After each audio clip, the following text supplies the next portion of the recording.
ప్రభువైన యేసుక్రీస్తు నామములో మీ అందరికి వందనాలండి. దినవాక్య భాగము అపోస్తలుడైన పౌలు తిమోతికి రాసిన మొదటి పత్రిక 2వ అధ్యాయం మొదటి వచనంలో, మనము సుఖముగాను నెమ్మదిగాను బ్రతుకు నిమిత్తము మనుషులందరి కొరకును, అధికారుల కొరకును, పాలకుల కొరకును దేవునికి విజ్ఞాపనలు చేయమని వాక్యం సెలవిస్తుందండి. అవునండి.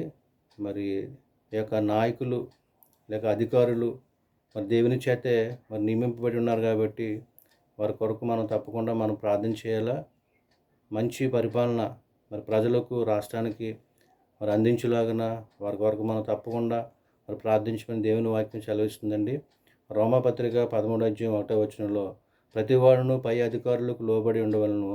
ఎందువల్లంటే ప్రతి అధికారం కూడా దేవుని నుండి వచ్చినదే తప్ప మరి ఏది కాదని దేవుని వాక్యం సెలవిస్తుంది కాబట్టి మరి అటువంటి అధికారుల కొరకు మనం ప్రార్థించవలసిన వారు ఉన్నాము. అలాగనే కీర్తన గ్రంథం 76వ కీర్తన 12వ వచనంలో, మరి అధికారుల పొగరును అణిచివేయువాడు ఆయనే, ఆయన భీకరుడని మరి సెలవిస్తుందండి. ఒకవేళ అధికారులు మరి ఏ విషయంలోనైనా మరి వ్యతిరేకంగా ఉన్నప్పటికీ వారు సరైనటువంటి పని జరిగించినప్పటికి కూడా మరి ఆయనే బాధ్యత తీసుకుంటాడు కాబట్టి మరి దేని కొరకు మనం భయపడవలసిన పని లేదు. మనం చేయవలసిన పని ఏంటంటే, మనం సుఖంగా మరి నెమ్మదిగా ఉండాలంటే మరి వారి కొరకు తప్పకుండా మనం ప్రార్థన చేయాలి. వారు దేవుని యొక్క జ్ఞానంతో నింపబడి మంచి పరిపాలన మనందరూ కూడా ఇచ్చేలాగా మనం ప్రార్థిద్దాం. దేవుడి మాటలు దీవించును గాక. ఆమేన్. వందనాలండి.